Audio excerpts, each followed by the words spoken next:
Ya, dari perspektif kami itu saya terpaksa bilang isu karena ternyata ada dua pilihan sulit bagi teman-teman tasyayyu kan, bahwa kalau memang urutan nama-nama 12 imam itu bukan merupakan isu, melainkan merupakan dalil yang qat'i, lalu mengapa sejak wafatnya baginda Rasulullah saja sudah banyak perebutan ya tentang jabatan kekhalifahan itu. Jadi pertanyaan sulitnya, apakah para dzurriyyah baginda Nabi itu ya yang tidak tunduk pada wasiat urutan 12 imam itu, atau memang urutan nama-nama 12 imam itu yang tidak pernah ada atau fiktif atau hanya merupakan isu, kan begitu Habib.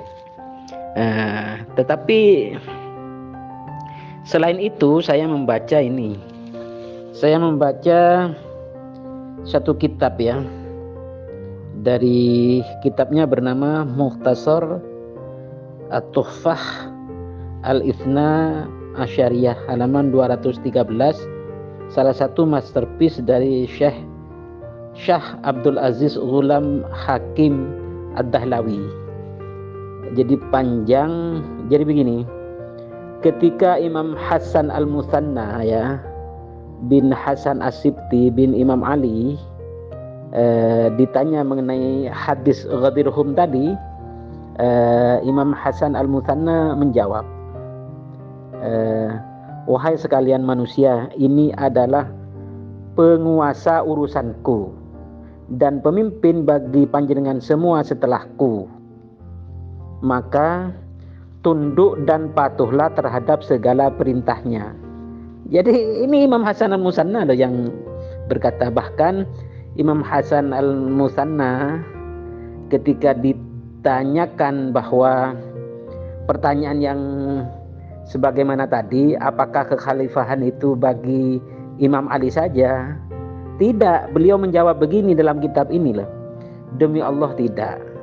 Seandainya baginda Rasulullah SAW menghendaki suatu hal, misalnya tentang khilafah, tentu baginda Rasulullah SAW akan mengungkapkannya dengan tegas dan jelas, sebagaimana penjelasan baginda Rasulullah SAW mengenai sholat, mengenai zakat gitu loh. Seraya bersabda, misalnya begini, seandainya itu konsep urusan khilafah itu, apalagi tentang 12 nama itu betul-betul dikehendaki baginda Rasulullah SAW, maka mestinya baginda Rasulullah SAW bersabda, wahai sekalian manusia, sesungguhnya Ali adalah penguasa urusan kalian setelahku dan pemimpin bagi sekalian manusia. Kan tidak. Nah gitu kan. Itu yang pertama. Yang kedua, bahwa persoalan kata maula ya, kata maula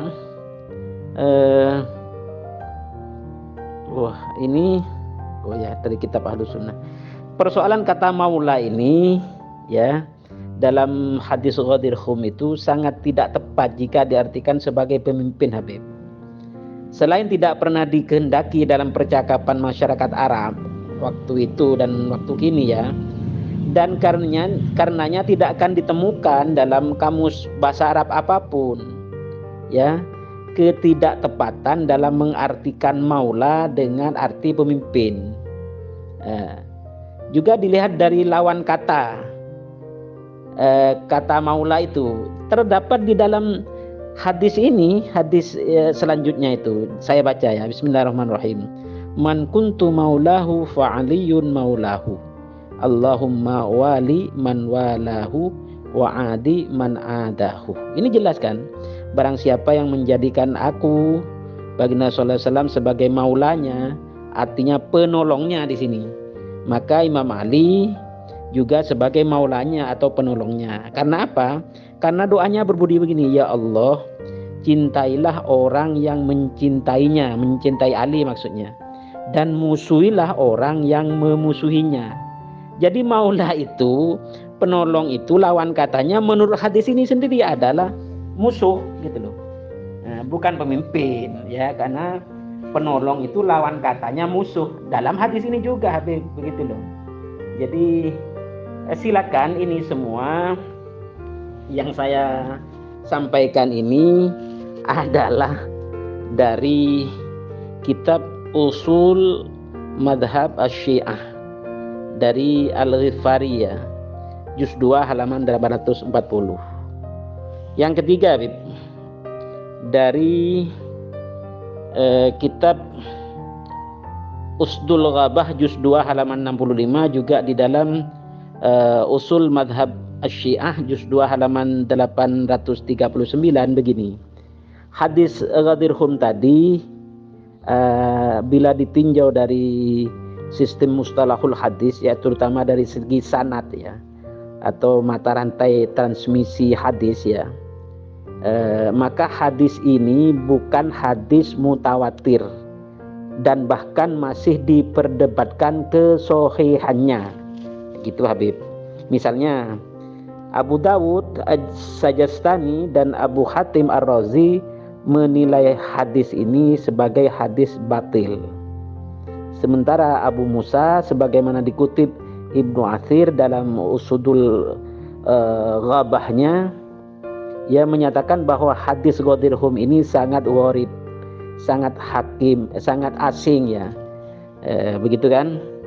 Bahkan Abu Musa berkalam, saya Abu Musa tidak mengetahui hadis Ghadir Khum ini kecuali dari riwayat Ibnu Sa'id.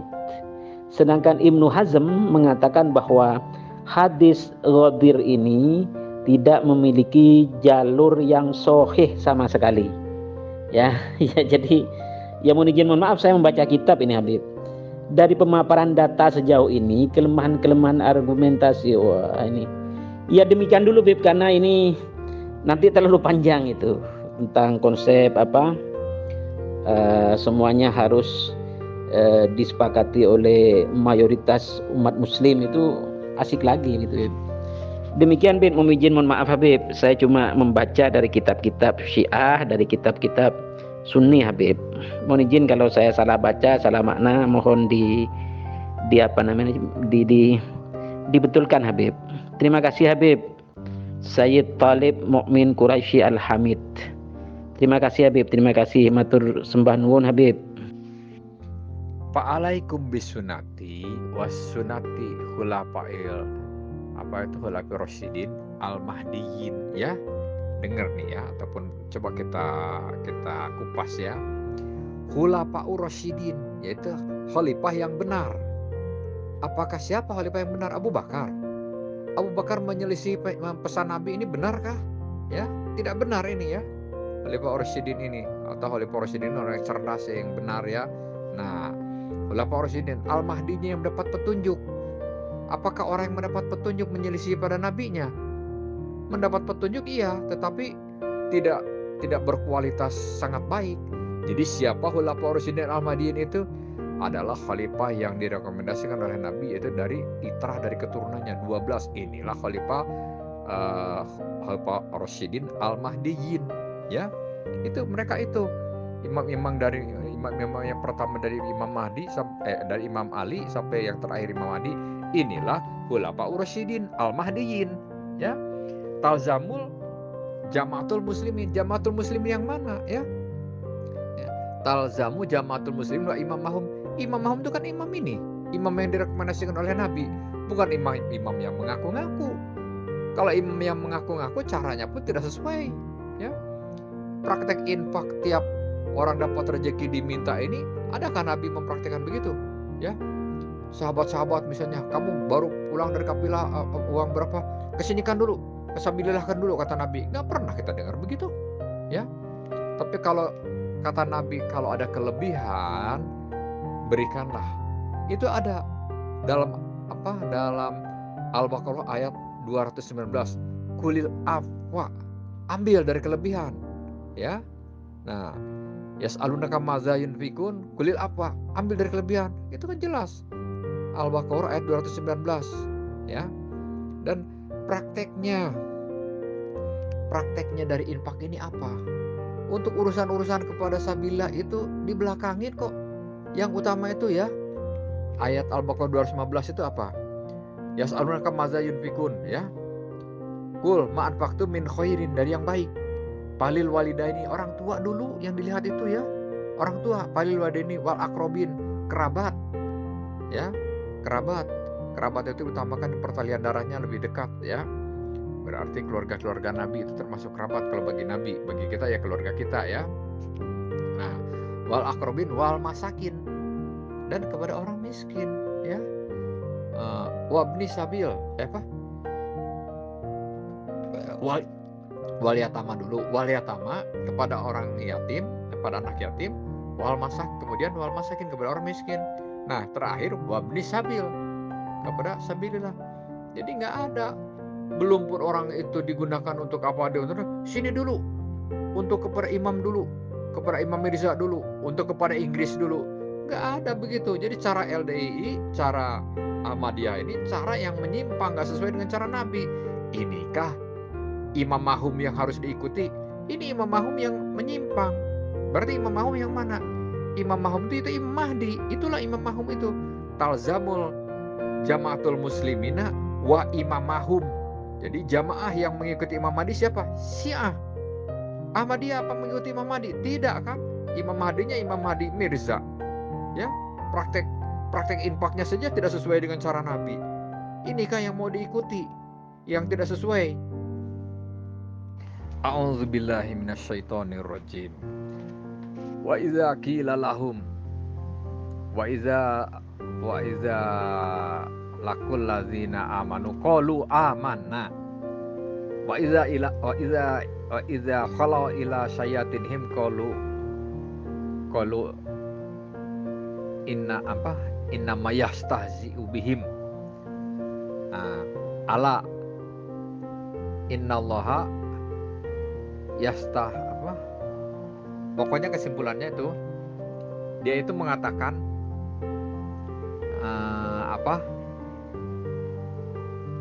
kalau ketemu orang iman, wa idza laqul ladzina amanu qalu amana. Ketika bertemu dengan orang iman, dia berkata, kami ini beriman. Ngaku-ngaku iman kayak si Yasmin ini ya. Nah, kayak si Buyak, kayak si Dayat, ngaku-ngaku iman. Kayak si Suntama. Pada hatinya di sana, ikut-ikut mereka hatinya itu ya. Wa idza walau ila syayatinihim qalu innama yastah kami ini hanya mempermainkan kepada mereka itu ya. Innama nahnu yastahzi'u bihim. Kami ini hanya mempermainkan. Jadi ngakunya masih bersama orang-orang yang kufur itu. Innama nahnu yastahzi'u bihim. Allahu yastahzi'u bihim. Allah lebih mempermainkan pada mereka. Wa yamudduhum fi tughyanihim, ujungnya dia, dan membiarkan mereka itu akhirnya dalam keraguan-raguan. Nah ini, jadi dia ini ngaku-ngaku Islam, padahal kalau ketemu sama Israelnya dia ngomong, kami ini membela kamu Israel, kami ini justru ingin supaya dapat bayarannya lebih gede, kami ini bekerja lebih rajin, kami obok-obok Islam itu. Inilah dia ya. Al-Baqarah 214, ntar nanti saya cari lagi ya. Udah dihafal-hafal, mau diomongin saya lupa. Iya, itu kan umat Syiah kan, mimpin umat Syiah. Tapi kan kita harus paham, umat Islam itu kan tidak hanya umat Syiah, kan gitu. Umat Islam itu tidak hanya umat Syiah, Sunni juga Islam, Wahabi juga Islam, kan gitu. Nah, karena Imam Mahdi itu diutus untuk umat, dia memimpin seluruh umat Sunni, umat Syiah, tidak hanya umat Syiah saja. Karena itu karakter Al-Mahdawiyah adalah pemimpin umat ya, yang berdasarkan wasiat Nabi kan, bukan pemimpin yang dipilih oleh golongan tertentu. Karena itu kalau masalah pemimpin Syiah itu tidak salah, tidak keliru, tapi dia pemimpin umat secara parsial, hanya khusus memimpin umat Syiah. tentu Salafi Wahabi sama Ahli Sunnah wal Jamaah menolak. Nah, beda dengan kedatangan Al-Imamul Mahdi nanti itu. Dia itu akan menguasai seluruh umat, Pak Mas Sunato. Dia akan memimpin atas nama Islam yang akan memimpin umat Sunni, umat Syiah, umat Wahabi. Tidak satu umat pun yang tidak di bawah kepemimpinan Imam Mahdi. Coba bayangkan kalau Imam Mahdi itu mengatasnamakan Syiah, saya ini pemimpin Syiah, ya orang Ahli Sunnah sama Wahabi nggak mau ikut dong, kan gitu. Makanya harus pahami Al-Mahdawiyah. Kalau tidak memahami Al-Mahdawiyah, ya akan keliru mendeteksi siapa pemimpin akhir zaman itu. Memang imam itu, imam yang memimpin Imam Mahdi itu yang diimani, diyakini oleh umat Syiah. Tetapi perlu dicatat, kedatangannya bukan untuk memimpin umat Syiah, memimpin umat Islam secara keseluruhan, baik yang Sunni, baik yang Wahabi, bahkan membubarkan Ahmadiyah agar kembali kepada Islam yang asli, gitu loh. Islam yang asli itu bukan Sunni, bukan Syiah, ya kan? Ya kan, bukan. Islam yang asli itu yang mengikuti hujah Allah. Nah, siapa hujah Allah hari ini? Yang tercantum dalam wasiat Nabi. Kalau nggak ikut itu berarti sudah menyimpang. Apakah dia Sunni ataupun Syiah? Makanya doa Ahlul Bait mengajarkan kepada kita, Allahumma arifni hujjatak fa innaka illam tu'arifni hujjatak dolaltu andini. Ya Allah, kenalkan aku dengan hujahmu. Kalau aku tidak mengenal hujahmu, tersesatlah dari agamaku ini. Maka deteksi cerdas, siapakah hujah Allah hari ini yang zohir? Apakah Imam Al-Yamani, apakah Wilayah Faqih? Itulah pilihannya tentang hujah Allah. Sedangkan hujah Allah yang gaib sama kita sepakat. Hujah Allah yang gaib adalah Imam Mahdi, Muhammad Ibn Hasan, Imam ke-12, sepakat. Tetapi hujah Allah yang tidak gaib siapa?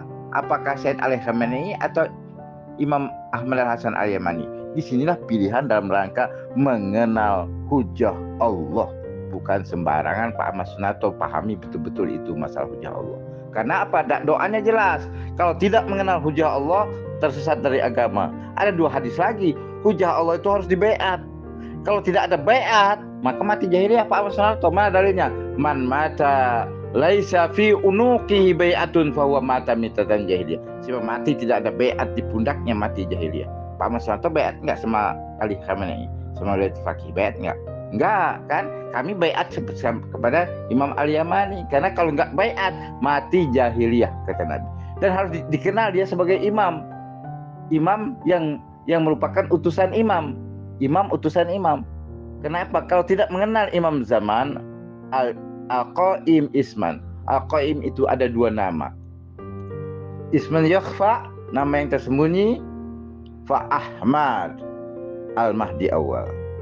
Isman yu'lan, nama yang terkenal. Fa Muhammad, Imam Muhammad Ibnu Hasan Ajalul Fajr Syarif, yang ditunggu oleh Al-Yamani maupun Wilayah Faqih. Ya, pahami ini dulu, pahami betul-betul. Kalau nggak ngerti ini, sia-sia jadi Syiah. Bahkan menjadi penentang asas Syiah sendiri, yaitu wasiat Nabi, asas Syiah. Ya, utusan Imam Mahdi ditentang, ini adalah asas Syiah. Menentang asas Syiah sebuah kebodohan. Kita jadi Syiah menentang asas Syiah.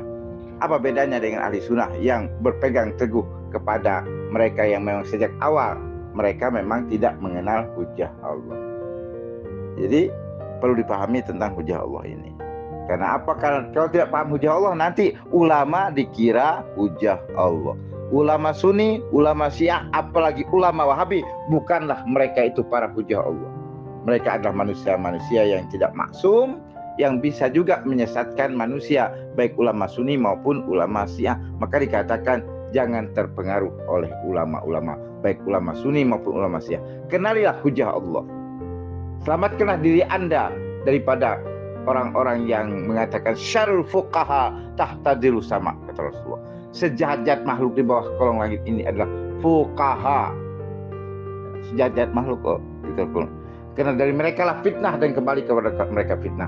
Itulah dimaksudkan at-takhidhu ahbarahum wa ruhbanahum arbabam min dunillah. Mereka menjadikan para ulama, para fuqaha mereka Tuhan-Tuhan selain Allah. Inilah kehati-hatian dalam mencari kebenaran, Pak Mas. Perkara ini masalah kebenaran, bukan masalah mencari pembenaran, sama sekali tidak. Wa sallallahu ala Muhammadin wa ali Muhammad alimata wal mahdiin wa sallim tasliman katsira. Bismillahirrahmanirrahim. Assalamualaikum warahmatullahi. Pak Tetang melanjutkan diskusi kita yang kemarin. Nah, Bapak ini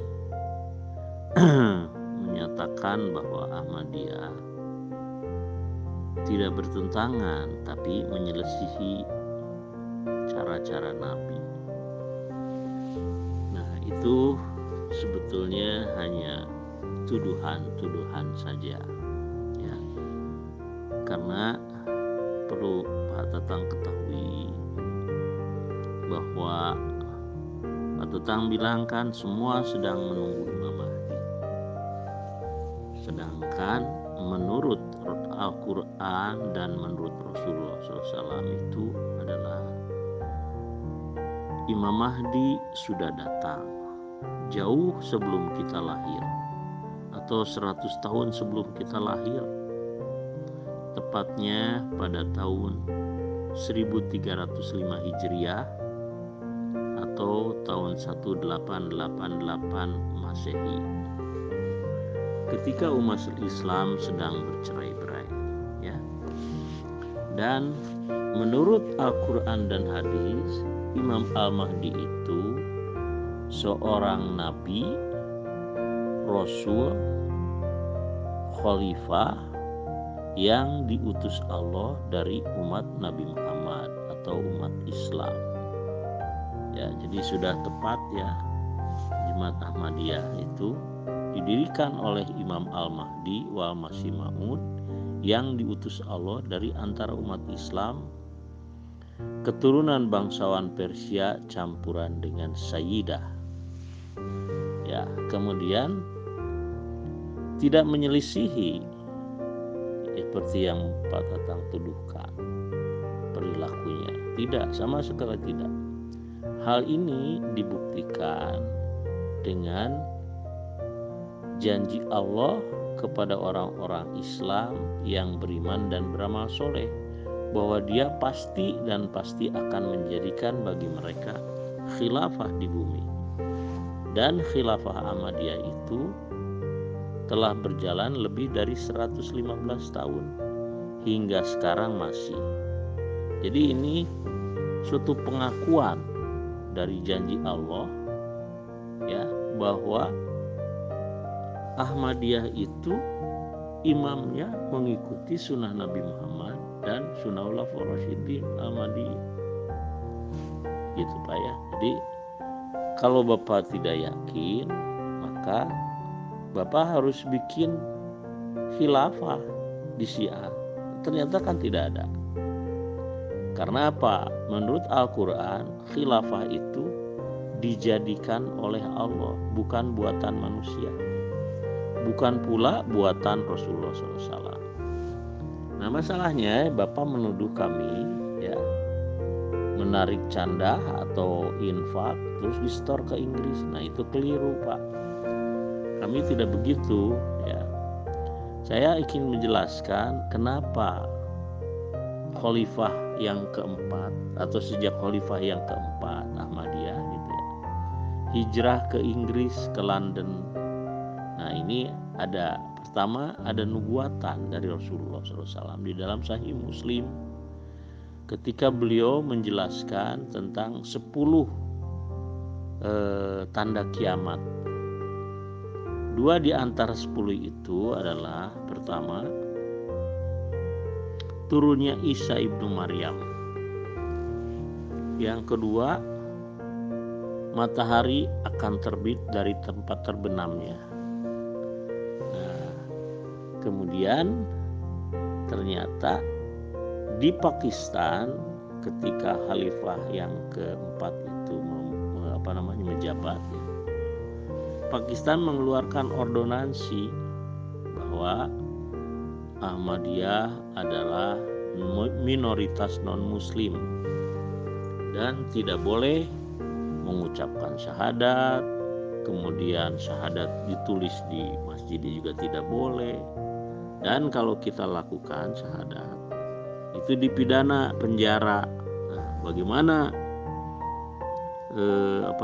bagaimana kita seorang khalifah dan jemaahnya mau beribadah di Pakistan yang notabene negara Republik Islam Pakistan gitu ya, tapi khalifahnya dan jemaah Ahmadiyah dinyatakan non muslim, minoritas, dan dilarang beribadah gitu. Jadi terpaksa khilafahnya itu khalifah keempat hijrah ke London, dan di situ beliau mendirikan televisi muslim yang memancar 24 jam dakwah Islam ke seluruh penjuru dunia. Itu dari arti dari matahari terbit dari terbenamnya itu ya, yaitu khalifahnya Al-Masih mendirikan MTA Internasional yang dakwah Islam ke seluruh penjuru dunia ya. Itu qala Rasulullah sallallahu alaihi wasallam talzamu jama'atal muslimin wa imamahum, hendaknya kalian tetap bersama jamaah muslimin dan imam mereka. Fa'tazil tilkal firaq, tinggalkanlah semua firqoh-firqoh. Itu bahasa Rasulullah SAW. Bahasa Al-Qur'annya wa'tasimu bihablillahi jami'an wala tafarraqu, dan berpegang teguhlah kepada tali Allah dan janganlah bercerai-berai ya. Itu surah Ali Imran 103. Berpegang teguh pada tali Allah itu apa? Rasulullah menjelaskan bahwa yang disebut dengan tali Allah itu adalah kitabullah yang dijulurkan dari langit ke bumi, yaitu Al-Quran. Terus kemudian Rasulullah juga menjelaskan bahwa selain kitabullah juga sunata rasulihi, atau sunnah rasulnya atau sunnah rasulnya. Sunnah rasulnya itu apa? Yang berkaitan dengan imam gitu kan. Kan tadi talzamu jama'atal muslimin wa imamahum. Jadi sebagai imam dari jamaah muslimin, maka Rasulullah itu atau sunnah Rasulullah itu adalah utusan Allah. Siapa yang bisa mengikuti sunnah Rasulullah sebagai utusan Allah? Imam Mahdi, Hazrat Mirza Ghulam Ahmad, karena beliau juga utusan Allah dari umat Nabi Muhammad, keturunan bangsa Persia campuran dengan Sayyidah ya. Kemudian sunnah Rasulullah yang kedua adalah menerima atau Allah mewahyukan ribuan wahyu kepada Nabi Muhammad, wahyu syariat yaitu Al-Quran, dan wahyu pendukung syariat atau non syariat yang mendukung syariat ya, ada di dalam hadis qudsi ya. Kemudian salah satu wahyunya adalah mandat untuk menerima baiat gitu. Nah, siapa yang punya sunnah, mengikuti sunnah Nabi Muhammad seperti itu? Hazrat Mirza Ghulam Ahmad menerima ribuan wahyu yang ada di 86 judul buku, yang kemudian wahyu ini bukan wahyu syariat tapi wahyu yang mendukung syariat atau wahyu non syariat seperti hadis qudsi. Dan salah satu wahyunya adalah mandat Allah untuk menerima baiat. Kemudian yang terakhir adalah wafat. Nah, ketika wafat, Allah menggantikan Rasulullah dengan khilafah alamin haji nubuwah, yaitu Khulafaur Rasyidin Al-Mahdiin, yang menurut Rasulullah lamanya hanya 30 tahun, dan de facto faktanya 30 tahun setelah Rasulullah SAW itu Abu Bakar, kemudian 2 tahun Umar 10 tahun, Utsman 12 tahun, dan Ali kurang lebih 6 tahun dalam perhitungan Komariah. Ya. Nah, kemudian setelah itu Rasulullah juga menubuatkan bahwa khilafah ala minhaji nubuwah itu ada 2 fase. Fase pertama setelah Rasulullah SAW wafat. Fase kedua setelah Al-Mahdi wal Masih Maud wafat. Nah, sekarang khilafah yang sekarang berlaku adalah khilafah ala minhaji nubuwah setelah Hazrat Mirza Ghulam Ahmad atau Imam Al-Mahdi wafat, yang sudah berjalan lebih dari 15 tahun, 115 tahun, hingga sekarang masih berlaku. Nah, ini khilafah semacam ini tidak ada di firqah-firqah lain. Karena apa? Walaupun mereka menunggu-nunggu Imam Al-Mahdi, tapi Imam Al-Mahdi mereka itu bukan seorang nabi, rasul atau khalifah dari antara umat Nabi Muhammad SAW. Karena mereka beranggapan bahwa khataman nabiyyin itu penutup nabi-nabi, semua jenis nabi. Sehingga la nabiyya ba'di, tidak ada lagi nabi apapun setelah Nabi Muhammad. Padahal sesungguhnya Imam Mahdi itu kata lain dari nabi, rasul, khalifah umatnya Nabi Muhammad Sallallahu Alaihi Wasallam. Kalau wasinya wafat, kiamat dunia ini. Nah, itu kan statement yang harus dipertanggungjawabkan. Yang dimaksud kiamat itu apa, ya? Kiam itu kan kiam dari koma yakumu kiamat. Artinya kebangkitan, ya. Kebangkitan Islam. Nah, tetapi memang di dalam prakteknya kalau ada yang bangkit pasti ada yang runtuh gitu. Karena apa? Karena Allah Ta'ala berfirman, walaqad dhalla qablahum aktsarul awwalin walaqad arsalna fihim mundzirin. Itu dalam surah As-Saffat. Dan sesungguhnya ketika mereka sedang dalam keadaan tersesat, maka Allah akan mengutus padanya pemberi peringatan. Jadi pemberi peringatan itu semacam utusan Allah. Karena dikanya ada kata walaqad arsalna fihim munzirin, ya. Itu sunnah Allah tuh, sunnatullah.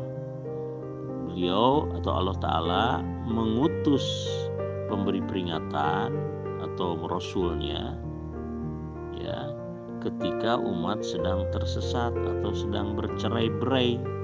Nah, maksud tersesat itu bercerai-berai karena di dalam Al-Quran pertama bercerai-berai itu dilarang.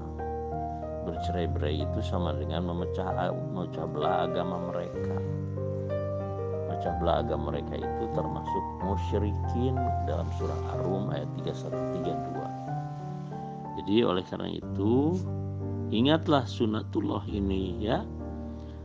Jadi ketika Allah mengutus Hazrat Mirza Ghulam Ahmad sebagai Imam Al-Mahdi wal Masih Maud, memberikan peringatan, ya, agar bangkit gitu kan, karena sudah runtuh, sudah berantakan, sudah cerai-berai. Nah, Hazrat Mirza Ghulam Ahmad mengajak agar umat Islam itu bangkit, hidup kembali, ya, hidup kembali, yuhidina wa yuqimus syariah, menghidupkan agama dan menegakkan syariah, bersatu dalam jamaah muslimin Ahmadiyah internasional yang imamahnya mengikuti sunnah Nabi Muhammad dan sunnah Khulafair Rasyidin Al-Mahdiin. Nah, dengan adanya Jamaah Muslimin Ahmadiyah Internasional, maka secara ruhani umat Islam itu bangkit. Nah, inilah kebangkitan Islam sehingga Allah memenangkan Jemaat Ahmadiyah dan Imam Al-Mahdi wal Masih Maud Hazrat Mirza Ghulam Ahmad beserta Khilafah Alamin Haji Nubuwah tersebar ke seluruh penjuru dunia, berkembang di 5 benua dan diterima di 220 negara. Inilah yang dimaksud dengan idza jaa nasrullahi wa fath wa ra'aitan nasa yadkhuluna fi dinillahi afwaja. Jika pertolongan Allah dan kemenangan datang, maka manusia berbondong-bondong memasuki agama Allah secara berjamaah, ya, dalam Jamaah Muslimin Ahmadiyah Internasional yang sudah tersebar ke seluruh penjuru dunia. Surah An-Nasr ayat 1-2. Bismillahirrahmanirrahim. Assalamualaikum warahmatullahi wabarakatuh. Bang Jaga Sukma. Bang Jaga Sukma kan mengklaim mengetahui Allah Ta'ala, ya, tauhid katanya. Oke.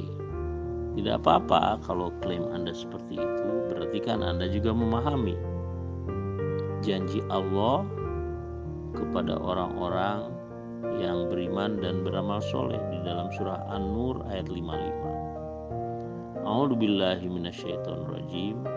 Wa'adallahu alladhina amanu minkum wa amilus solihati layastakhlifannahum fil ard. Dan Allah telah berjanji kepada orang-orang yang beriman di antara kamu umat Islam dan beramal soleh bahwa Dia pasti dan pasti akan menjadikan bagi mereka khilafah di bumi. Dan silakan kalau Anda memahami tauhid, betapa janji Allah ini ditujukan hanya kepada orang-orang Islam yang beriman dan beramal soleh. Dan itu ternyata atas kehendaknya Allah telah menjadikan khilafah alamin haji nubuwah kepada Hazrat Mirza Ghulam Ahmad dan khalifahnya hingga sekarang. Telah lebih dari 135 tahun. Ya. Nah, Anda kan paham firman Allah, perkataan Allah, wahyu Allah. Anda paham kan? Kalau paham, artinya kenapa Anda bukannya menerima kenyataan bahwa khilafah alamin haji nubuwah sudah Allah berikan kepada atau Allah pelihara pada Jamaah Muslimin Ahmadiyah lebih dari 135 tahun. Bahkan Anda malah sebaliknya, bukannya menerima, malah menyatakan sesat dan menyesatkan. Gitu. Jika Anda tidak percaya dengan khilafah Ahmadiyah yang telah Allah berikan lebih dari 135 tahun, berarti Anda tidak percaya dengan surah An-Nur ayat 55 tersebut. Tidak percaya kepada firman Allah tersebut. Bahkan menentang gitu. Nah, jadi oleh karena itu pikirkanlah, renungkanlah. Jika Anda mengklaim memahami tauhid, lebih mengetahui tauhid daripada orang-orang Ahmadiyah, silahkan renungkan ayat itu. Dan kalau setelah Anda renungkan, seharusnya Anda menerima dan bergabung ke dalam Jamaah Ahmadiyah, mentaati perintah Rasulullah SAW. Bagaimana perintah Rasulullah SAW? Qala Rasulullah SAW, idza ra'aitumuhu fabai'uhu walau habwan ala salji fa innahu khalifatullah al-mahdi. jika kalian mengetahui Imam Al-Mahdi sudah datang, maka baiatlah dia walaupun harus merangkak di atas salju, karena dia adalah Khalifatullah Al-Mahdi. Nah, Khalifatullah di sini sama dengan Nabi, Rasul atau Khalifah di dalam Al-Quran ya. Contohnya Nabi Daud, a'udzubillahi minasyaitonirrajim. Ya Daud, inna ja'alnaka khalifah fil ard. Wahai Daud, sesungguhnya kami telah menjadikan engkau khalifah di bumi. Kita tahu bahwa Nabi Daud itu adalah Rasul Allah kepada Bani Israel. Tetapi Allah menyebutnya sebagai khalifah. Artinya kata khalifah sama dengan Nabi, sama dengan Rasul, umatnya Nabi Muhammad Sallallahu Alaihi Wasallam, Khalifatullah Al-Mahdi, Hazrat Mirza Ghulam Ahmad. Ya, silakan Anda renungkan.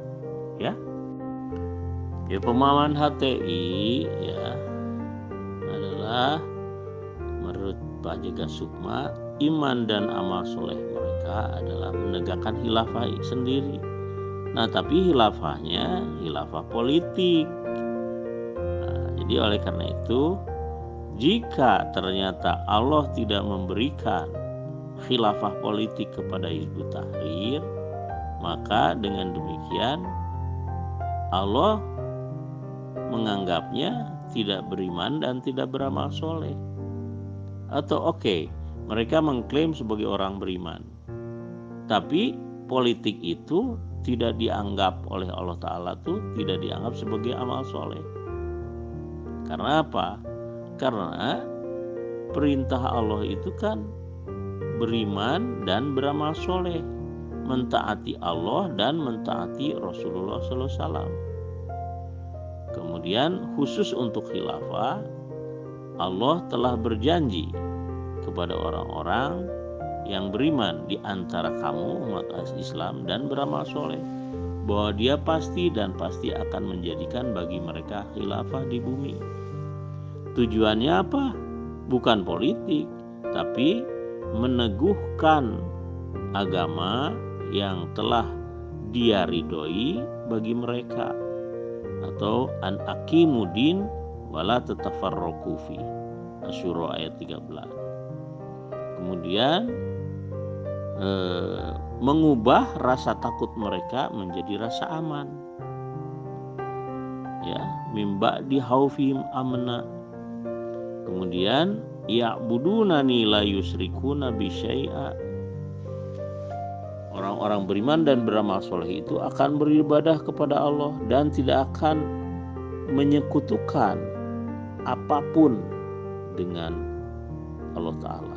Jadi dengan demikian jelas bahwa surah Nur itu bukan politik, tapi lebih kepada menegakkan agama yang telah Allah ridhoi dan di dalamnya sebagai imam, ya, khilafah alamin haji nubuwah itu sebagai imam di dalam jamaah muslimin Ahmadiyah internasional. Mohon maaf, de factonya memang begitu karena sudah terbukti berjalan lebih dari 135 tahun hingga sekarang. Dan sekarang di dalam firqah-firqah kan tidak ada khilafah alamin haji nubuwah. Yang ada khalifah yang ngaku-ngaku saja, tidak diawali dengan kenabian, karena mereka menganggap khataman nabiyyin itu penutup nabi-nabi macam apapun. La nabi abadi, tidak ada lagi nabi setelah Nabi Muhammad, nabi macam apapun. Tetapi ironisnya pada saat yang sama mereka juga nunggu Imam Mahdi atau Khalifatullah, ya. Padahal Imam Mahdi atau Khalifatullah itu adalah kata lain dari Nabi, Rasul, Khalifah umatnya Nabi Muhammad Sallallahu Alaihi Wasallam. kalau umat Islam membahas sesuatu, ya, dan sesuatu itu harus berdasarkan Al-Quran dan hadis, ya, karena di dalam surah An-Nisa ayat 59 Allah Ta'ala berfirman, wahai orang-orang yang beriman, taatlah kepada Allah, taatlah kepada Rasulnya, dan kepada ulil amri atau orang-orang yang berkuasa di antara kamu. Nah, taat kepada ulil amri ini berpeluang atau 50-50, ada kemungkinan untuk berbeda pendapat. Makanya di dalam surah An-Nisa 59 itu dikatakan begini, barang siapa berselisih, ya, janganlah bercerai-berai, gitu. Fa in tanaza'tum fi syai'in, ya, la tafarruqu, nggak ada kata la tafarruqunya di tempat lain itu, ya. Jika kalian berselisih, maka janganlah kalian bercerai-berai, tapi farudduhu ilallah wa rasulihi, kembalikanlah perbedaan pendapat itu atau perselisihan itu kepada Allah dan Rasulnya, jika kalian beriman kepada Allah dan hari akhir, karena itu adalah yang terbaik akibatnya bagi kalian. Silakan review surah An-Nisa ayat 59, ya. Jadi umat Islam ini berselisih ulamanya itu, kemudian mereka mendirikan firqoh-firqoh, diawali dengan firqoh Khawarij, Mu'tazilah, kemudian Syiah, belakangan datang yang ngaku Aswaja, ya, yang dimotori pertamanya oleh Hasan Asy'ari wal Maturidi, kan gitu. Kemudian datang Wahabi, wah makin pecah belah. Padahal jelas-jelas Al-Quran menyatakan an aqimuddin wala tatafarraqu fih, tegakkanlah agama dan janganlah kalian bercerai-berai di dalamnya. Wa tashimu bihablillahi jami'a wala tafarraqu, berpegang teguhlah pada tali Allah dan janganlah bercerai-berai. Terus ada satu lagi, aqimis sholata wala takunu minal musyrikin minal ladina farraqu dinahum wa kanu syia'an, tegakkanlah sholat dan janganlah kalian menjadi orang-orang musyrik, yakni di antara orang-orang yang memecah belah agama mereka dan mereka menjadi golongan-golongan. Sangat jelas sekali, ya. Allah menyebut yang bercerai-berai itu sama dengan memecah belah agama, persis seperti orang yang tidak menegakkan sholat, yaitu menjadi musyrikin. Nah, makanya daripada Allah mengatakan termasuk musyrikin, mendingan kita bersatu mentaati Allah dan Rasulnya. Bersatu itu berpegang teguh pada tali Allah, yaitu Al-Quran, dan juga berjamaah yang imamahnya mengikuti sunnah Nabi Muhammad dan sunnah Khulafair Rasyidin Al-Mahdiin. Bismillahirrahmanirrahim. Assalamualaikum warahmatullahi. Pada umumnya atau pada hakikatnya, umat Islam pada saat ini lebih suka bercerai-berai ketimbang bersatu dan bersaudara dalam jamaah muslimin internasional yang imamahnya mengikuti sunnah Nabi Muhammad dan sunnah Khulafair Rasyidin Al-Mahdiin adalah: pertama, memahami khataman nabiyyin sebagai penutup nabi-nabi. Yang kedua, memahami la nabiyya ba'di sebagai tidak ada lagi nabi setelah Nabi Muhammad. Oleh karena itu, maka umat Islam ini harus, atau umat Islam yang sudah bercerai-berai ini harus berusaha untuk mempelajari apa arti nabi menurut Al-Quran. Kemudian kedua, memahami jenis-jenis nabi.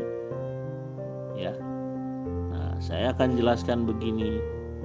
Menurut Al-Quran, nabi itu sama dengan rasul, yaitu seorang laki-laki dewasa yang diutus oleh Allah, berarti utusan Allah kan, dan Allah mewahyukan banyak wahyu kepadanya, dan di dalam wahyunya dia dipanggil wahai nabi, wahai rasul. Dan kemudian atas perintah wahyu Allah, dia juga harus mengumumkan, mendakwakan diri ya kepada umatnya. Contohnya kan ada, Nabi Muhammad juga mendakwakan diri kepada semua manusia. Wahai manusia, sesungguhnya aku Rasul Allah untuk kalian semua. Begitu pula Nabi Isa. Ya, wahai Bani Israel, sesungguhnya aku utusan Allah kepada kalian. Jelas ya. Jadi semua nabi itu harus mendakwakan diri dan menerima banyak wahyu dari Allah, dan kemudian dia itu harus laki-laki dewasa. Jadi anak-anak tidak mungkin, perempuan tidak mungkin jadi nabi atau rasul menurut Al-Quran. Nah, kemudian yang kedua adalah jenis-jenis nabi. Pertama, nabi-nabi sebelum Nabi Muhammad itu diutus hanya kepada kaumnya saja. Jadi itu nabinya nabi nasional, nabi lokal, atau nabi kaumi, nabi kaumnya saja. Kemudian yang kedua, nabi internasional. Contohnya Nabi Muhammad, karena diutus kepada semua manusia, semua kaum di seluruh penjuru dunia. Nah, kemudian nabi pembawa syariat seperti Nabi Musa. Nah, Nabi Musa itu adalah pembawa syariat Taurat. Beliau diutus hanya kepada Bani Israel saja. Nah, sedangkan Nabi Muhammad adalah nabi pembawa syariat secara internasional, rahmatan lil alamin. Sehingga dengan demikian maka nabi yang lokal dan pembawa syariat sudah tidak ada lagi nabi macam itu. Itulah yang dimaksud dengan la nabiyya ba'di. Ya. Atau tidak ada lagi nabi yang derajatnya menyamai Nabi Muhammad SAW. Sedangkan nabi-nabi yang mengikuti syariat Nabi Muhammad masih terbuka sampai hari kiamat. Ya, contohnya di dalam surah Al-A'raf, imma ya'tiyanakum rusulun minkum, jika datang kepada kalian rasul-rasul dari antara kalian umat Islam. Nabi dan rasul kan sama, ya. Jadi itulah yang harus dipahami. Khalifatullah itu pengganti rasul, penerus rasul sudah ditetapkan oleh Rasulullah, oleh Allah melalui Rasulullah. Ada 12 khalifah, gitu ya. Mulai Imam Ali, terakhir Imam Muhammad Ahmad di Ajalah Faraja Usari. Karena Umar gak mau sujud kepada Khalifatullah, yaitu Imam Ali, bikin di Sakifah Bani Sa'diyah. Bikin apa? Bikin khalifah. Siapa? Abu Bakar. Itu qala rabbuka lil malaikati isjudu li adama fasajadu ila iblis, kecuali iblis yang enggak mau sujud kepada Adam. Sama dengan Umar nggak mau sujud kepada Khalifatullah Imam Ali, membuat Abu Bakar wa kana minal kafirin. Islam itu ya Islam itu innama waliyukum. Islam tuh wali Islam itu Allah. Syahadatnya satu tuh asyhadu an la ilaha illallah. Ya, wa rasuluhu, dan rasulnya, wa asyhadu anna muhammadar rasulullah. Walladzina amanu, dan orang-orang beriman. Ambil seorang siapa? Rasul wafat, ambil seorang siapa? Imam Ali. Asyhadu anna aliyan waliyullah. Jadi mukmin itu syahadatnya 3. Gimana kalau 2 syahadatnya? Ada yang disembunyiin, Abu Bakar, kan gitu. Ada yang disembunyi, maka itu adalah muslim fasik dan munafik. Harus 3 kalau ingin jadi muslim mukmin. Bergabung ame Syiah, Imamiyah, Isna, Asyariyah gitu, Paromli. Bang Jaga Sukma, Assalamualaikum warahmatullahi. Ini tulisan fitnah itu Pak. Hadrat Mirza Ghulam Ahmad itu tidak pernah mendakwakan diri sebagai nabi pembawa syariat. Karena apa? Karena pada hakikatnya beliau itu adalah Imam Al-Mahdi wal Masih Maud. Hanya saja derajatnya sama dengan Nabi, Rasul atau Khalifah umatnya Nabi Muhammad Sallallahu Alaihi Wasallam. Yang maknanya adalah tidak membawa syariat baru, karena beliau umatnya Nabi Muhammad Sallallahu Alaihi Wasallam. Gitu. Jadi oleh karena itu lupakan saja itu tulisan yang diposting oleh Bung Romli itu ya. Karena itu fitnah. Assalamualaikum warahmatullahi. Bang Jaga Sukma, saya ingin mengajak Anda untuk membahas 5 ayat surah Ad-Dukhan ya. A'udzubillahi minasyaitonirrajim. Bismillahirrahmanirrahim. Hamim. Tuhan Maha Terpuji, Maha Mulia. Nah, biasanya kan Bang Jaga Sukma suka bertanya tentang ayat-ayat yang muqatta'at. Muqatta'at itu yang disingkat ya. Nah, di sini Hamim oleh Khalifatul Masih yang kedua diterjemahkan sebagai Tuhan Maha Terpuji, Maha Mulia.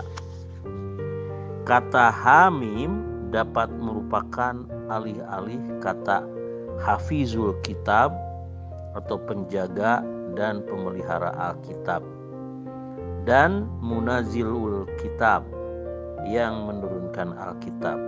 Sebab semua surah yang dimulai dengan 2 huruf singkatan ini terutama membahas soal wahyu, Al-Quran, dan perlindungan serta penjagaannya. Wal kitabil mubin, demi kitab yang menjelaskan. Inna anzalnahu fi lailatin mubarakatin inna kunna munzirin. Sesungguhnya kami menurunkannya dalam suatu malam yang diberkati. Sesungguhnya kami selalu memberi peringatan. Nah, ini kan surat isyarat bahwa Allah tuh selalu memberi peringatan. Ya. Dengan cara apa? Mari kita lanjutkan ya. Fiha yufraku kullu amrin hakim, dan di dalamnya diputuskan semua perkara yang bijaksana ya. Nah, terus amron min indina inna kunna mursilin, dengan perintah dari sisi kami, maksudnya sisi Allah, sesungguhnya kami selalu mengutus rasul-rasul. Sekali lagi, ini adalah sifat Allah Ta'ala al-mursil. Inna kunna mursilin. Sesungguhnya kami Allah selalu mengutus rasul-rasul. Jadi dengan demikian maka karena sifat Allah itu al-mursil, jadi rasul-rasul itu akan kedatangannya masih tetap terbuka sampai hari kiamat. Hanya saja berlaku untuk umat Islam saja, umat Nabi Muhammad Sallallahu Alaihi Wasallam yang beriman dan beramal soleh. Gitu Pak ya. Assalamualaikum warahmatullahi wabarakatuh. Bismillahirrahmanirrahim. Alhamdulillahi Rabbil alamin. Alhamdulilladzi ja'alna minal mutamassikina biwilayatina amiril mu'minina wa a'immati mahsumin alaihimussalam.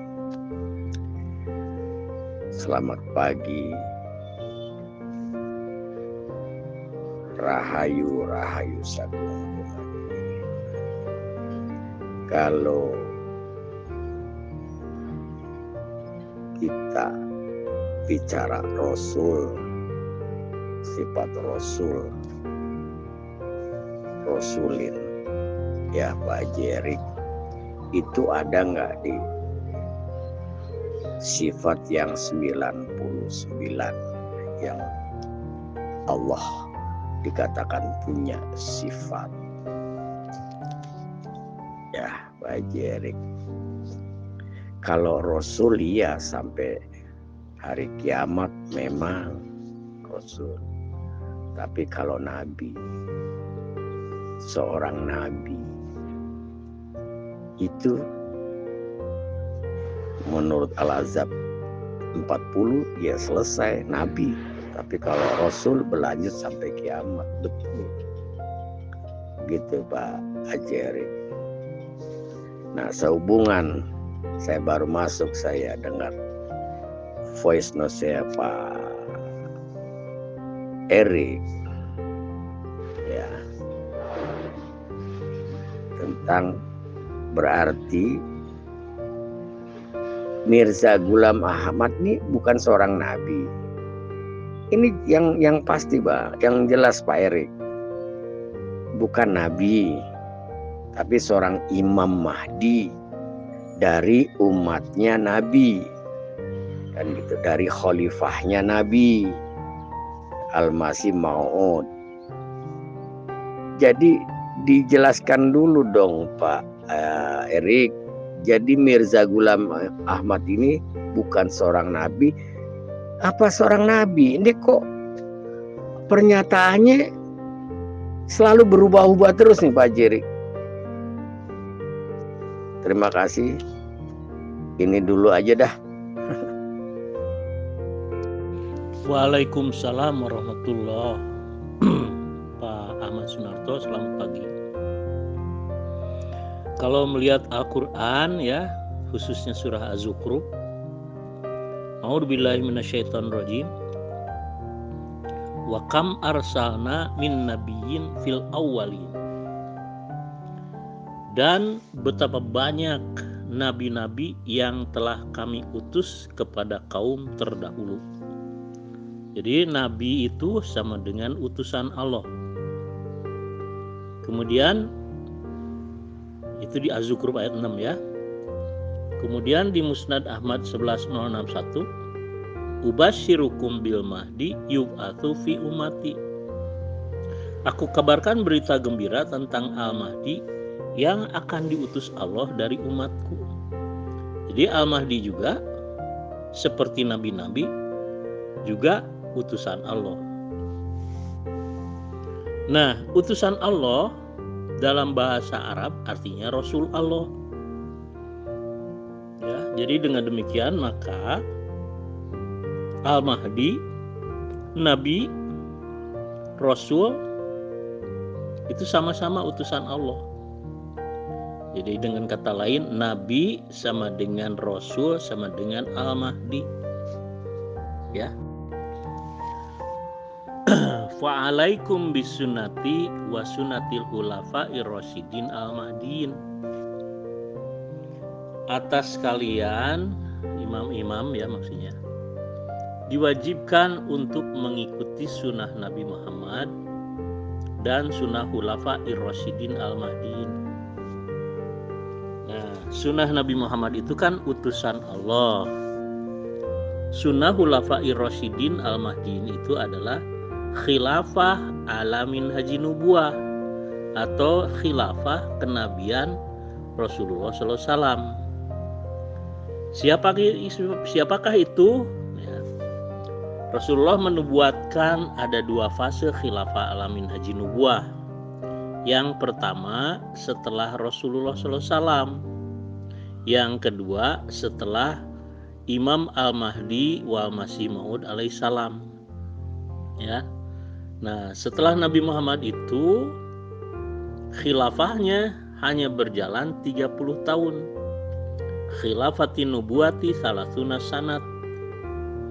Nah, siapakah itu yang selama 30 tahun itu? Pertama Abu Bakar 2 tahun, kemudian Umar 10 tahun, Utsman 12 tahun, dan Ali sisanya. Kemudian setelah Imam Al-Mahdi wal Masih Maud wafat, itu sudah berjalan hingga sekarang, lebih dari 135 tahun. Nah, jadi oleh karena itu khilafah yang 12 itu yang dari Syiah itu kayak yang katanya direkomendasikan oleh Rasulullah, nama-namanya itu hadisnya tidak benar, tidak sahih. Kenapa? Karena menurut Al-Quran semua jenis khalifah itu Allah yang menjadikan di dunia. Contohnya, ini jailun fil ardi khalifah. Sesungguhnya aku yang menjadikan seorang khalifah di bumi. Kemudian, ya Daud, inna ja'alnaka khalifah fil ard. Wahai Daud, sesungguhnya kami telah menjadikan kau seorang khalifah. Terus di dalam surah An-Nur ayat 55, la yastakhlifannahum fil ard. Dia, Allah pasti akan menjadikan bagi mereka khilafah di bumi. Nah, jadi Abu Bakar, Umar, Utsman, Ali, kemudian khalifahnya Hamidiyah sekarang itu dijadikan oleh Allah, bukan oleh Rasulullah SAW, bukan oleh manusia seperti HTI, bukan. Kemudian yang ketiga adalah khulaifah fil ard dalam bentuk jamak ya, atau khulafa al ard. Itu semuanya waja'alnakum khulafa al ard atau waja'alnakum khulaifa fil ard. Jadi semua jenis khalifah itu dijadikan oleh Allah, bukan direkomendasikan oleh Rasulullah SAW, bukan pula dijadikan oleh manusia ya. Waduh, ini Pak Tatang diposting ulang nih oleh si Karim. Surah Al-Baqarah ayat 14-15. Sebetulnya begini loh Pak Tatang, Karim ya. A'udzubillahi minasyaitonirrajim. Wa idza laqul ladina amanu qalu amanna wa idza khalau ila syayatinihim qalu inna ma'akum innama nahnu mustahzi'un. Dan apabila mereka bertemu dengan orang-orang yang beriman, mereka berkata, kami telah beriman. Tetapi manakala mereka pergi kepada pemimpin-pemimpin mereka, mereka berkata, sesungguhnya kami beserta kamu, kami hanya berolok-olok. Nah, ini ayat Al-Quran ini persis dengan ayat-ayat yang berkaitan dengan kedatangan seorang nabi atau seorang rasul. Karena apa? Di dalam surah surah Yasin Ya hasratan alal ibad ma ya'tihim mir rasulin illa kanu bihi yastahzi'un. Aduh, sungguh sayang hambaku, tidak pernah datang kepada mereka seorang rasul kecuali mereka senantiasa mencemoohkannya. Nah, terus kemudian di dalam surah Az-Zukhruf ayat 7 juga sama. Ya hasrotan alal ibad ma yatihim min nabiyyin illa kanu bihi yastahzi'un. Tidak pernah datang kepada mereka seorang nabi kecuali mereka senantiasa memperolok-olokannya. Nah, itu sebetulnya kebiasaan memperolok-olokan itu sengaja oleh Allah Ta'ala itu ditanamkan kepada orang-orang yang berdosa. Nah, ini ada di dalam surat Al-Hijr ayat 12. Kadzalika naslukuhu fi qulubil mujrimin. Demikianlah kami memasukkannya, yaitu kebiasaan memperolok-olokan utusan Allah itu, ke dalam hati orang-orang yang berdosa. Nah, jadi hati-hati ya bagi orang-orang yang suka memperolok-olokan utusan Allah, misalnya memperolok-olokan Nabi Muhammad atau memperolok-olokan Hazrat Mirza Ghulam Ahmad, ya, itu sebetulnya kebiasaan buruk yang sengaja ditanamkan oleh Allah Ta'ala kepada orang-orang yang berdosa, ya. Jadi ingat ya, janganlah kalian sekali-kali memperolok-olokan Nabi Muhammad SAW maupun Hazrat Mirza Ghulam Ahmad. Dampaknya apa? Di dalam surah Al-Baqarah ayat 15, Allah Ta'ala berfirman, A'udzubillahi minasyaitonirrajim, Allahu yastahzi'u bihim wa yamudduhum fi tughyanihim ya'mahun. Allah akan menghukum perolok-olokan mereka dan akan membiarkan mereka berkelana bingung dalam kedurhakaan mereka.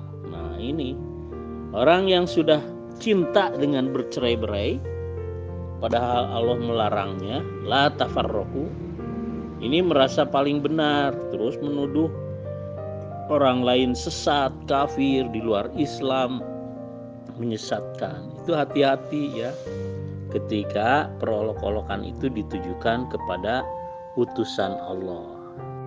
Oke, Pak Erik, saya hanya bertanya tentang hadis. Hadis ini yang menyampaikan sampai ke kita itu siapa, Pak Haji Erik? Itu si Karim itu kan dia bermaksud mengolok-olok juga ya. Nah, memang kita mewarisi ya, kita mengikuti Nabi berarti kita mewarisi juga apa ciri-ciri diperlakukan oleh mereka yang membenci kepada Nabi ini ya. Kita ini diolok-olok oleh si Karim ini, terutama saya, karena saya kan nggak begitu hafal tuh dengan dia. Ya sempat saya pernah hafal karena lama nggak pernah saya ungkap atau saya pelajari atau saya apa ya, sehingga saat mau mengucapkan saya jadi gelagapan lagi gitu ya, tapi saya paham maksudnya gitu. Nah, arti dari ayat itu mengena. Sifat si Karim kan begitu, dia tidak mau PN dengan suaranya sendiri karena dia nggak bisa. Tapi kalau mengolok-olok dia pinter ya. Nah, dia mau bermaksud mengolok-olok nih, baca Qur'annya nih gelagapan nggak bener katanya gitu ya. Begitu maksud dia itu ya. Padahal isi dari Quran yang walaupun dibaca secara gelagapan itu mengena pada perilakunya yang suka mengolok-olok tuh. Selanjutnya nih saya ingin mengomentari ucapan Pak Erik di awal sekali itu paling atas ya, ya nge-tag saya juga ya. Cuman di sini Pak Erik langsung berani mengatakan Imam Mahdi itu menurut Al-Quran dan menurut Nabi. Ini kok bisa mengatakan betul Al-Quran dan menurut Nabi? Ini cara mendapat rekomendasinya dari mana dan bagaimana ini ya? Bahwa Imam Mahdi itu sudah lahir ya, tepatnya 100 tahun sebelum kita lahirnya sudah muncul tepatnya sebelum 100 tahun kita lahir nih. Tahun 1305 atau bertepatan dengan 1888 Masehi. Ini kok bisa mengatakan Al-Quran dan Nabi? Saya sangat bingung sekali ini ya. Ini Pak Erik terlalu berani memaksakan. Mana juga rekomendasi Nabi yang mengatakan demikian. Setahu saya yang saya pelajari ini sekarang ini ya, saya dapat informasi. Saya walaupun tidak tahu hadisnya persisnya, mungkin kalau dicari-cari suatu saat ketemu ya. Tetapi yang saya tahu Nabi itu justru mengatakan bahwa keturunanku yang 12 ini yang menjadi Imam Mahdi ini akan goib dalam masa yang lama ya. Goib nih, Nabi sendiri mengatakan akan goib dalam masa yang lama, sehingga hanya orang-orang yang kuat keimanannya meyakini dirinya, sedangkan orang-orang yang kurang kuat keimanannya mereka akan mengkufuri ataupun menyangkalnya, begitu ya. Jadi ini kita sekarang mengalami masa kegaiban yang lama ini. Imam Mahdi masih gaib ya. Hanya orang-orang yang dianggap kuat keimanannya mempercayainya, menunggunya. Yang lain-lain itu menyangkalnya. Ya termasuk Pak Erik kan menyangkal, malah mengadakan Imam Mahdi tersendiri, yaitu Mirza Ghulam Ahmad ya. Nah, Mirza Ghulam Ahmad disangkut pautkan dengan Imam Mahdi dan orang yang mengaku-ngaku padahal bukan Imam Mahdi yang sebenarnya menurut pandangan kita ya. Nah, tapi Pak Erik mempercayainya bahwa Mirza Ghulam Ahmad ini Imam Mahdi ya. Itu terserah Pak Erik. Cuman kalau kita meyakini kalau benar Imam Mahdi ini benar-benar Imam Mahdi, maka akan menegakkan keadilan dan akan menumpas kedoliman. Sementara Mirza Ghulam Ahmad dari hidup sampai sudah meninggalnya, sampai wafatnya beliau ini ya, kedoliman tidak ditumpas ataupun diem saja berat kedoliman ini. Bagaimana Israel makin merajalela, bagaimana Amerika semakin menampakkan kedajalannya ya. Dajjal itu akhirnya ciri-ciri yang disebut di Sunni itu bahwa Dajjal itu raksasa, bahwa Dajjal itu bermata satu, bahwa Dajjal itu sakti. Ini semakin menunjuk kepada Amerika, bahwa Amerika ini superpower, bahwa Amerika ini teknologinya bagaikan ya Dajjal yang sakti ya, bahwa Amerika ini matanya nggak pernah memikirkan untuk alam akhirat atau agama ataupun kepada Allah, tetapi memikirkannya mengeruk kekayaan dunia saja. Bila perlu bukan saja kekayaan yang terdapat di negaranya di Amerika, kekayaan yang terdapat di negara-negara dunia ketiga seperti di negara kita, negara Afrika dan negara Timur Tengah, itu mereka kuasai, ingin dikeruk juga oleh mereka ya. Kita cuma diiming-imingin dikasih komisi, tetapi yang terbanyak mereka mengeruk ya. Ini terjadi pada kita Indonesia. Kita Indonesia ini gudang emas ya. Kita ini negara penghasil emas terbesar di dunia. Freeport itu terbesar menghasilkan emas di dunia. Secara tidak langsung saya katakan bahwa kita ini gudang emas. Tapi siapa yang mengeruk? Apa yang berdampak pada kita Indonesia? Kita rakyatnya kekurangan kok, banyak yang marginal kita di Indonesia ini ya.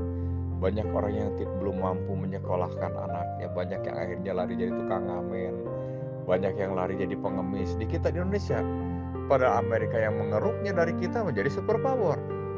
Artinya apa? Siapa yang mendapat manfaatnya? Kita kurang mendapat manfaatnya, dialah yang lebih. Karena apa? Karena itu tadi, Dajjal itu ingin menguasai. Jadi Dajjal itu lebih menuju kepada Amerika ini. Apa yang dilakukan oleh Imam Mahdi Pak Erik? Apakah berani menegur kepada Amerika ini? Atau mengingatkan supaya lebih bersikap adil, jangan dolim? Tidak ada ya. Bahkan sekutunya yaitu Inggris malah diam di sana membuat kantor ya. Akhirnya mengumpul-ngumpul dana infak dari kita ini semuanya setor ke sana. Kalau setor ke sana, ya selain daripada menguntungkan kepada pemimpin Ahmadiyah yang melanjutkan sekarang di sana, tentu juga ada dong memberi minimal pajak, pembangunan segala macam, menguntungkan bagi Inggrisnya kan. Nah, jadi ini tidak menampakkan Imam Mahdi. Ini menampakkan orang yang memanfaatkan nama Imam Mahdi untuk menjadi Imam Mahdi, Imam Mahdian. Jadi Imam Mahdi yang tidak sebenarnya. Pak Erik mempercayai. Jadi kalau di negara kita ini soalnya gini, kita sekarang mau menjelang pemilihan presiden ya. Nah, presiden sekarang kita akui Pak Jokowi menjelang pemilihan, belum pun ada pemilihan presiden yang terpilih. Nah, di mana itu? Di OPM sudah membentuk separatis. Mungkin pemimpin OPM ini siapa, saya nggak tahu sekarang pemimpin OPM siapa. Nah, bagi mereka yang mengakui OPM ini mengatakan, inilah pemimpin kita masa depan, inilah pemimpin Indonesia sekarang ini. Seolah-olah begitu mungkin ya. Jadi Ahmadiyah ini kalau di negara Indonesia ini bagikan OPM ya, yang mengusung kepemimpinan sendiri dan merasa punya otorisasi kepemimpinan. Padahal pemimpin yang legal itu belum, kita tunggu nanti saat pemilihan. Nah, Imam Mahdi yang sebenarnya tunggu nanti sama-sama Allah itu dimunculkan ya, dipilih sudah oleh Allah itu, tapi dimunculkan belum. Karena Nabi menjelaskan, yang saya tahu dalam hadis yang dijelaskan oleh Nabi ini, Imam Mahdi ini akan gaib dalam kegaiban yang lama, dan sehingga tidak hilang ataupun katakanlah sehingga tidak saling tidak percaya kita ini. Nah, ini sekarang ini ya, sehingga tidak mempercayai lagi bahwa Imam Mahdi itu benar-benar akan muncul ya. Tapi Imam Mahdi itu akan muncul, dan munculnya Imam Mahdi ini akan membenahi dunia ini ya. Nah, walaupun Imam Mahdi belum muncul, tetapi Imam Mahdi tetap memimpin, demikian ya. Nah, itu kan Jabir Al-Ansari itu bertanya, apakah kita akan mendapat manfaat dalam kegaibannya ya Rasul? Kata Rasulullah, Imam Mahdi akan tetap memimpin, dan manfaatnya akan tetap berdampak pada kita, yaitu kita rasakan seperti melihat terangnya matahari tertutupi mendung ya. Mendung segelap apapun tetap kita masih bisa melihat ada terangnya. Mendung segelap apapun, bahkan hujannya deras misalnya, tetapi kita masih bisa melihat ya kondisi alam ini. Beda dengan malam hari. Kalau malam hari walaupun tidak hujan, apalagi hujan ya, malam hari misalnya tidak hujan ini, tapi gelap. Kadang-kadang kita berjalan pun tidak bisa melihat telunjuk tangan sendiri ya, istilahnya itu. Begitu saking gelapnya gitu. Orang zaman dahulu mungkin belum ada penerangan listrik segala macam. Dia berjalan di hutan misalnya, malam yang begitu gelap, ada istilah telunjuk tangan sendiri pun nggak bisa dilihat, begitu ya, saking gelapnya. Begitu yang saya tahu ya. Nah, jadi yang saya tegaskan lagi, kalau si Karim ini memang memperolok-olok tujuannya, dia sendiri nggak mau bicara secara omongannya sendiri karena dia nggak mampu ya. Dia pintarnya cuman ngejek gitu. Inilah dia mewarisi tukang ngolok-ngolok ya. Keduanya Pak Erik bisa berkata demikian ini, rekomendasinya mana di Quran? Dan Nabi mengatakan tahun 1305 lahir ataupun muncul Imam Mahdi, bahkan ya bersamaan dengan tahun 1888 ini.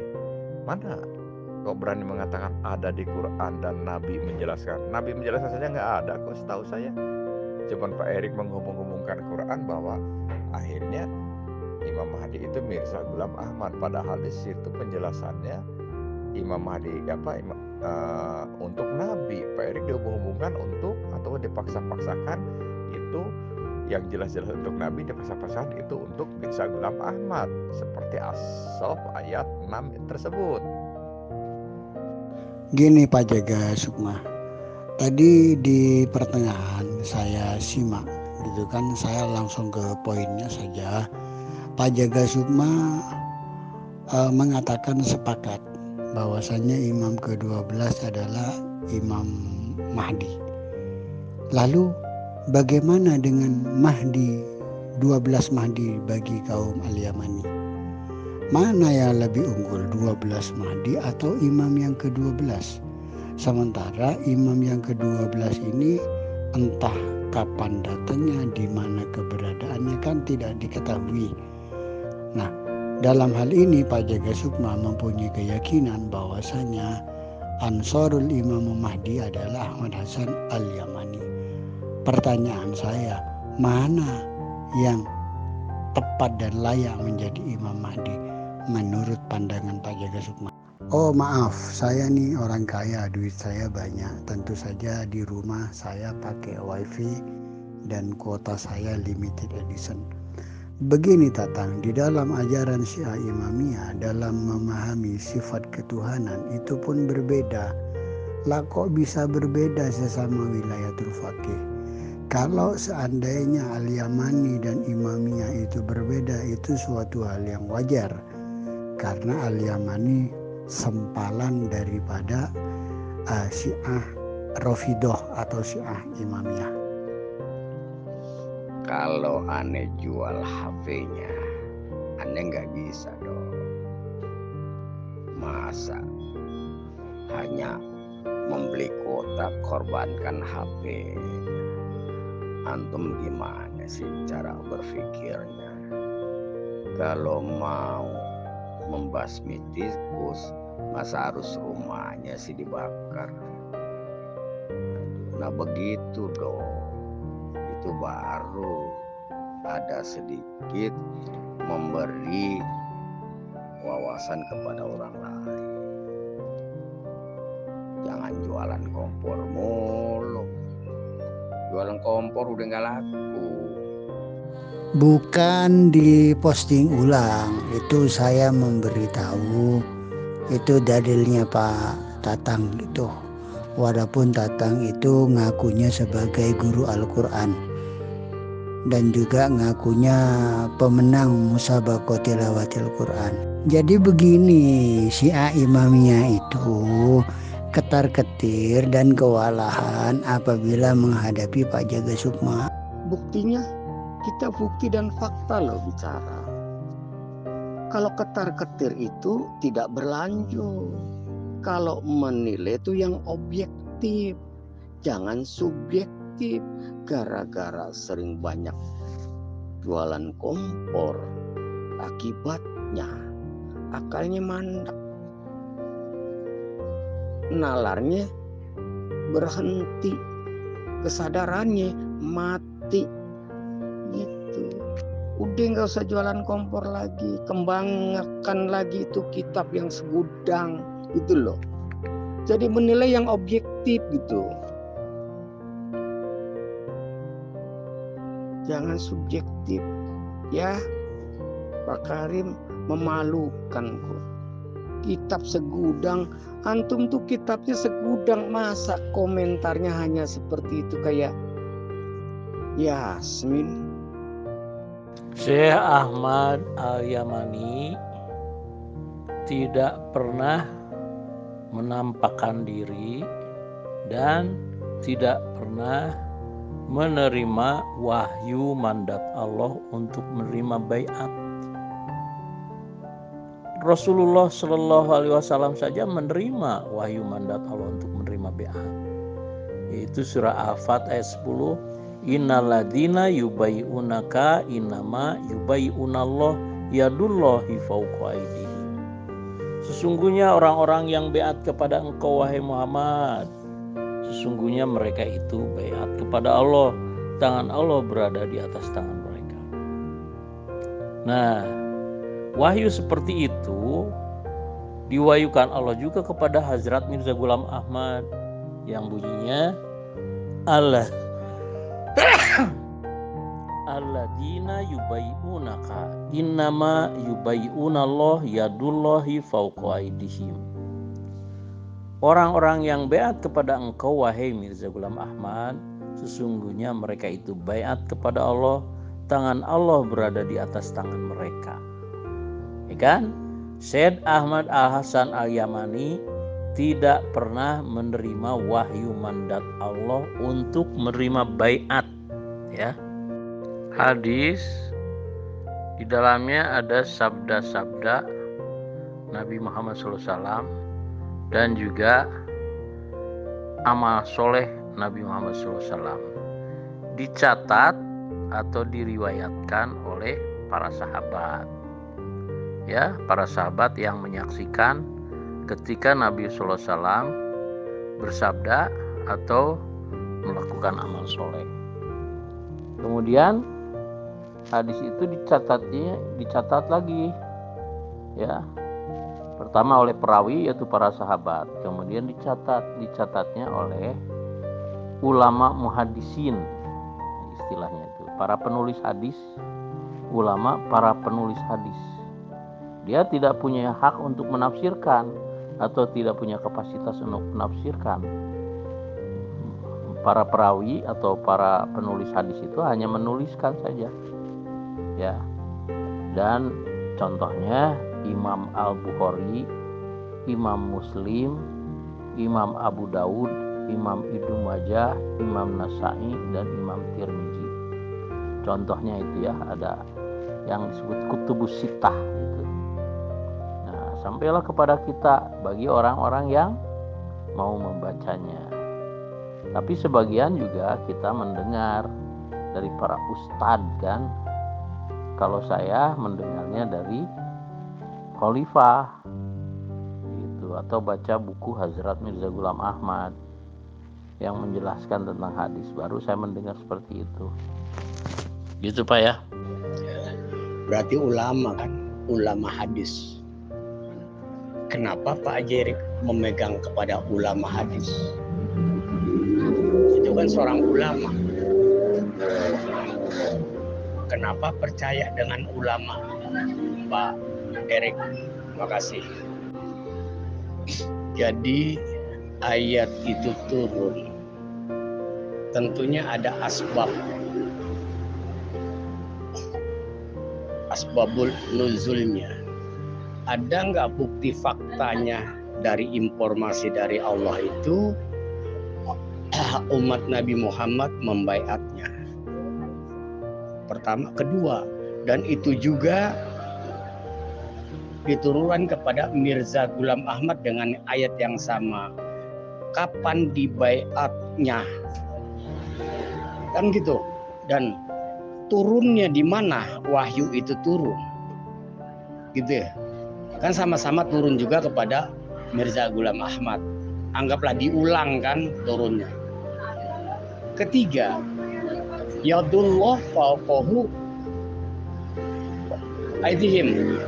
Itu apa yang dimaksud tangan Allah di atas tangan mereka? Apa maksudnya tuh, Pak Haji Erik?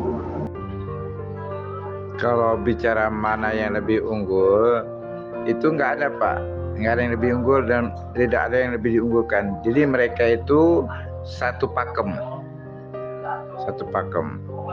Misalnya kita bilang, mana yang lebih unggul antara presiden dan wakilnya, kan nggak bisa, karena wakil presiden punya tugas sendiri, presiden punya tugas sendiri. Jadi nggak ada yang lebih unggul di sini antara presiden dan wakil presiden.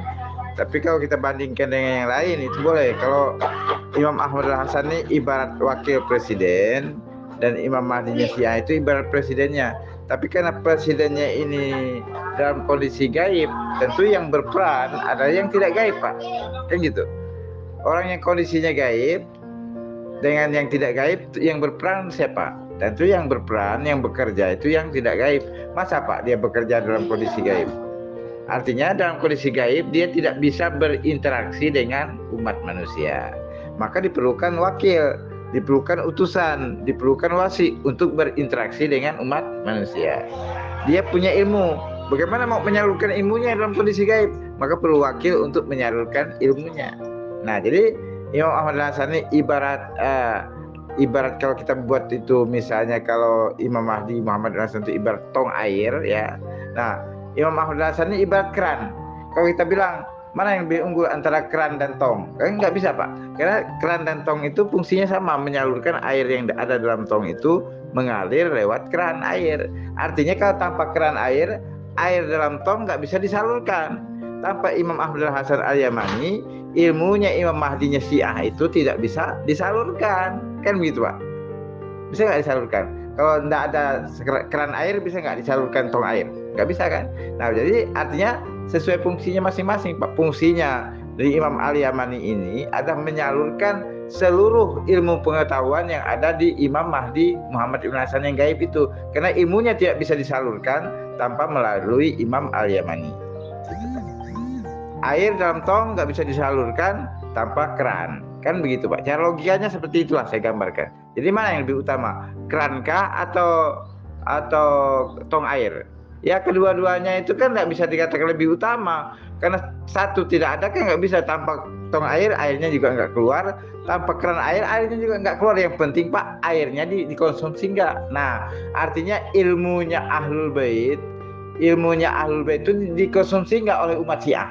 Nah, itu yang jadi masalah Pak. Umat Syiah sekarang tidak mengkonsumsi ilmunya Ahlul Bait, ilmunya Imam Mahdi, tapi yang dikonsumsi itu ilmunya ulama Syiah yang hubud dunia, yang cinta dunia, yang mencari dunia.